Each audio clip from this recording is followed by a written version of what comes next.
Hi, everyone. Once again, welcome back to the Ask Andrew podcast. My name's Kellen Ainey, and we are joined by Andrew Sleigh. Hi, Andrew. How are you? I'm good, Kellen. Thanks a lot for having me back. Yeah, it's been a busy couple of weeks, I'm sure. I've been very busy. I'm sure you've been very busy. Gold markets have been pretty much everywhere. Silver markets are absolutely booming. So I'm sure we've both had our hands full, to say the least. Super interesting couple of weeks. Without a doubt. So why don't we dive right into our first question? They're a little bit more in depth here. In late September 2025, reports showed that China and India imported significant amounts of gold even as prices hit record levels. And now, beginning November 1st, China has cut its 13% value-added tax exemption down to 6% for certain gold purchases on the Shanghai Gold Exchange and the Shanghai Futures Exchange. What do these moves suggest about China's underlying demand for gold, and how could the VAT reduction affect the physical gold market going forward? It is a very in-depth question. That's a long question. I think the easy answer to that is it's going to show that there's going to be an increase in gold physical shipped into China, and so that means just the demand will go higher and be more buying. So which will mean less available out there, but that's, I can't get into anything more than that because I don't fully understand all of that question with the VAT and all the taxes and how that's going to exactly have an impact. But all of that is designed to improve and increase purchasing of gold by said parties. Okay, so you just think it's going to continue driving up the sales of gold in China, affecting more the consumer than it is the central banks? Yeah, if that VAT is geared towards the retail purchaser and it's lowered, then that's opening the gates for encouraging more purchasing. And so that's going to be the physical demand from the institutional side, banks, the bullion banks particularly, and various countries around the world. If this VAT is going to be towards the retail purchaser, then they're just expanding the market that's one of the largest in the world to continue buying the citizens of those countries. And do you think they're kind of dropping the VAT tax in an attempt to keep people interested in gold and silver amid the insane prices, especially gold, because the buy-in price has just tripled over the last, well, not tripled, but doubled over the last year or so? Well, it's a good question. If I was going to freelance a little bit on my opinion on that, I think they're just trying to encourage the BRICS nations, as well as, of course, their own country, China, and its citizens, to buy as much physical silver and gold first, silver after, for them as possible, because there's a storm coming, and it's going to be the hegemony of the United States dollar will be replaced as the dollar of trade at some point down the road. When the US dollar collapses, the citizens of the world in their countries, if their country cannot peg their currency to gold, then those countries' currencies will all be destroyed. And that means the savings of those people in those countries will be destroyed. So I think China is trying to position itself that if it as a country and its people are armed to the teeth in gold and silver, that when all this stuff starts to unravel, they have a minimal effect in loss of anything, and they'll come out the next world power. Okay.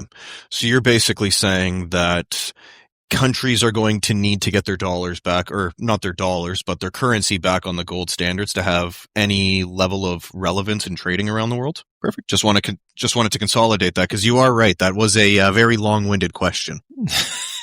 And that was a good summary too, by the way. So, well, I do spend a lot of time talking on the phones, right? So, let's move on here. Between VAT or sales tax in some regions and rising physical premiums, new investors can feel discouraged, and even experienced buyers sometimes hesitate. What advice would you give to both new and seasoned investors to stay confident and motivated in continuing to build their precious metals positions despite these added costs? Well, we don't have any of those in Canada, so I'm not sure what nations are having. This VAT is standing for. It is the tax that I mentioned earlier. Yeah, the value-added tax. What, in Italy that they're talking about? It wasn't listed where exactly it's used. I can confirm we don't have VAT on bullion trading in Canada, and I don't believe they have it in the States either. But this is just more of an international level question at the same time. Okay, so speaking just in the broadest spectrum, whatever country may introduce some kind of taxation, at least kicking something around with some kind of heritage tax where you have inherited money from wherever, from like a family member from long ago. Any kind of taxation that's brought into play in any country, you have to think of it in terms, you can introduce any tax you want to, and going forward, that may increase the cost of buying something. The alternative is you stay in currency, whatever country you're in, and that currency is losing purchasing power at a, accelerating rate every year. And so, for an example, if you have $1 million and you stay in whatever currency that represents in whatever country, eventually your $1 million will be worth nothing. You'll have no purchasing power. Or years prior, you would take the $1 million and buy whatever gold, silver, and yes, you pay whatever tax. There might be a sales tax, VAT tax, whatever kind of tax the government is dreaming up. And let's call that 10% for a number. So you have a 10% additional cost on your $1 million worth of, so that means you're roughly buying 900 grand worth of metal and you're paying 100 grand worth of tax. Timeline that out a few years, what do you have more at the end of the day? Your 900 grand to whatever future value that is, and you retain your value. Or if you stayed out of the metal market because you didn't want to pay tax, you have nothing to show for it in the future and you are impoverished. You lose the $1 million. So you have to focus on what this long-term, I would say not even long-term anymore. This is going to be a short to mid-term type of timeline where currencies are all going to start to fail. And if you remain in currency, you will lose what you have.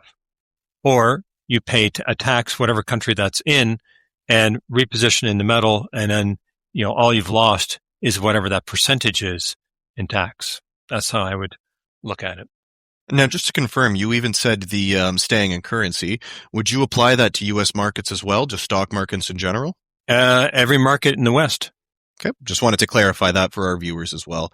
No, I do agree, and I've seen it where a lot of our clients, even in 2022, they couldn't get over the gold prices, and they believed they were going to come down. They were going to come down.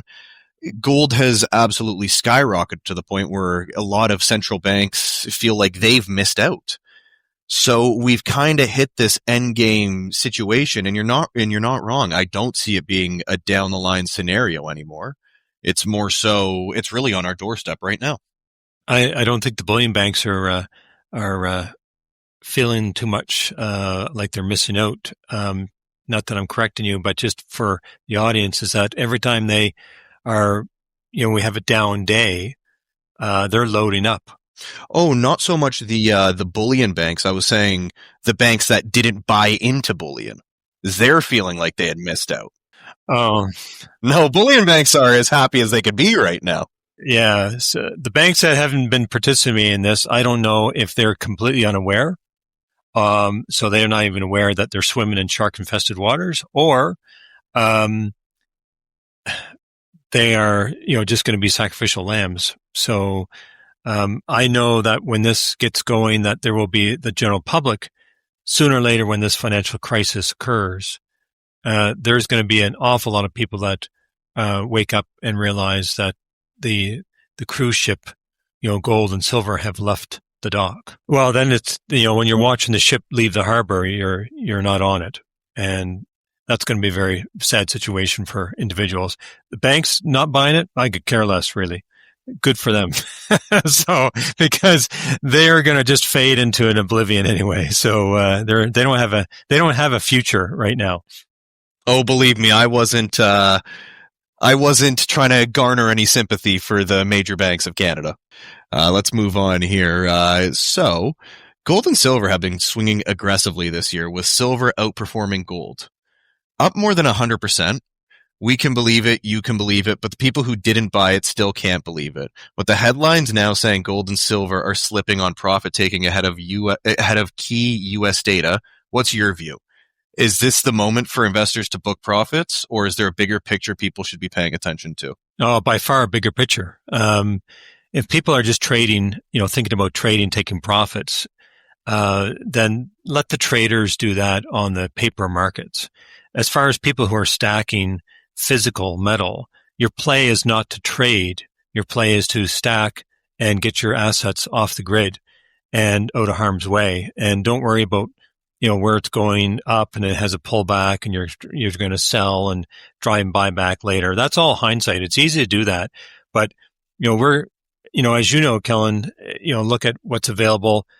We now have allocation going on from the Canadian Mint. So we can't just order whatever we want from maples and stuff anymore. And bars have been virtually non-existent from the Mint this year. So inventory of silver is very problematic. So somebody that takes profit, today at whatever price, and then silver and gold continue to move up for another couple of weeks. So what does that client do now? Do they buy back in? Or they're like, oh, well, I want to have a pullback and buy lower. Well, maybe the lower never happens. Not that it's never going to happen, but gold and silver could continue to go up another, whatever, let's say 30%. And then the client buys in and then it has its retrace. But I would even say that I had a lot of clients that were looking for silver to fall below $50 USD and kind of maintain a below position of $50 USD to buy in at. And it's maintained its position and done even better over the last week. So now the question is it going to maintain the position that it's in right now currently, or is it going to go and return back to 50? But regardless, I don't see it dropping back to that sub 50, that $40 USD evaluation. Now, it may do that. Again, I don't have the crystal ball. You don't have the crystal ball. But the data on the writing on the wall has been saying that silver's skyrocketing for years at this point, coming down to the scarcity of it, coming down to the industrial usage. I believe from 2022 to 2023, it rose from 5%. So there's another 5% taken away from the investing side of silver. You have this 45-year cup and handle that's been now, broken.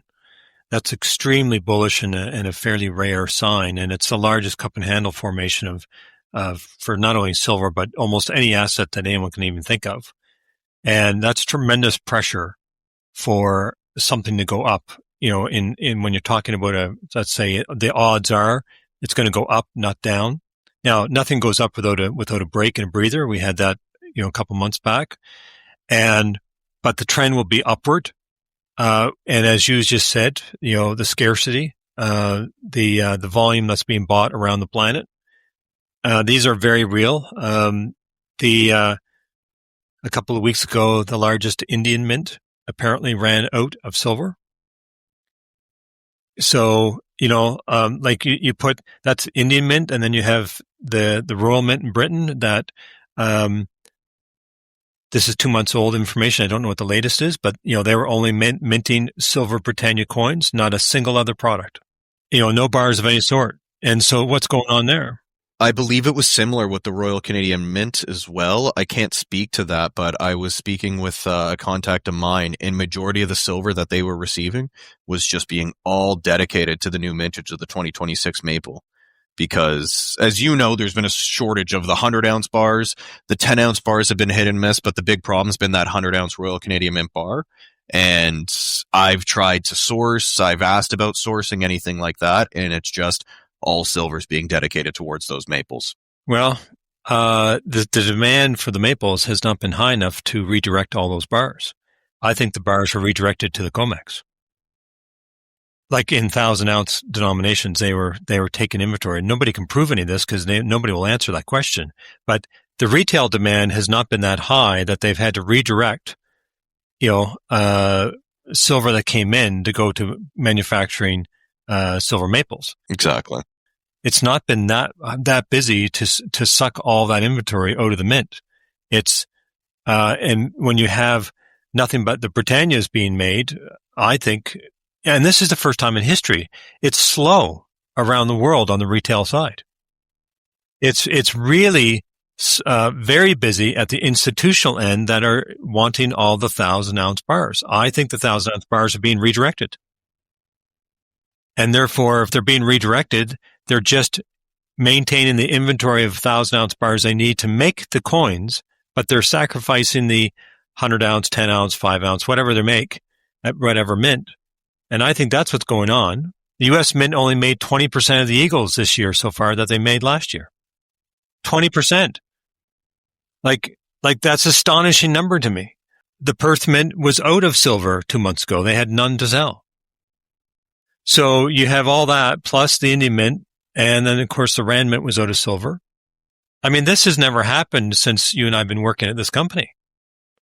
And so these are all abnormal, and it's not that the retail, at least in the Western countries, has been that busy that has sucked the inventory out. It's been the institutional side. To your point, the most difficult times we had with sourcing was, of course, COVID due to logistics. And then you have the border issue as well, just because a lot of metals are sourced out of the States, and now with all the tariffs that are introduced into play. But we've never actually ran into the issue of not being able to source the metals itself. Whereas there is, and I had an individual reach out to me asking, and he already knew the information. He knew the answer to it, saying, how's it looking on the silver? Has it been difficult to source? And this was 4 or 5 months ago. And I said at the time, yeah, it's been more difficult, but nothing crazy yet. And then the next 2 weeks, we just reached a point where we barely had any products. We were really getting any silver we could just to sell it to our clients, right? Because the Royal Canadian Mint stuff wasn't available. The PAMP stuff wasn't always available. So we were now coming up with different products, of course, and it's still very, very good metals, but it does just show that the stress on the mints. Where would the Canadian industry be if we had extreme trouble getting silver maples and gold maples from the Canadian Mint? Like if the coinage was as difficult to get as the bars, where would we be? Not in a good position. Like that's a really awful scenario. It's the worst case scenario in that sense. You know, by far, most of the sales go to gold maples and silver maples, by far. And so I can live without having the 100-ounce bars and 10-ounce bars. You know, we can manage without that. It's inconvenient for some people, but it's not the end of the world. But if we couldn't get gold maples and silver maples, that would be close to end of the world. And that's not something and now we're back on allocation. So why did the Canadian Mint put the industry in Canada, well, nationwide, I guess, for North America, why did the Canadian Mint put us back put everyone on allocation when it's slow? And they're never going to answer that. You know, so we don't, you know, it's a blessing and a curse. One, we're allocated X amount of coins per whatever, week 2. So if we sell more than that, we have to source it from secondary market.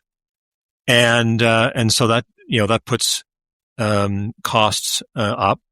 And, the blessing is that, a big player can't come in and just buy all the silver and gold maples for like 4 or 5 months of production and have us all be run dry.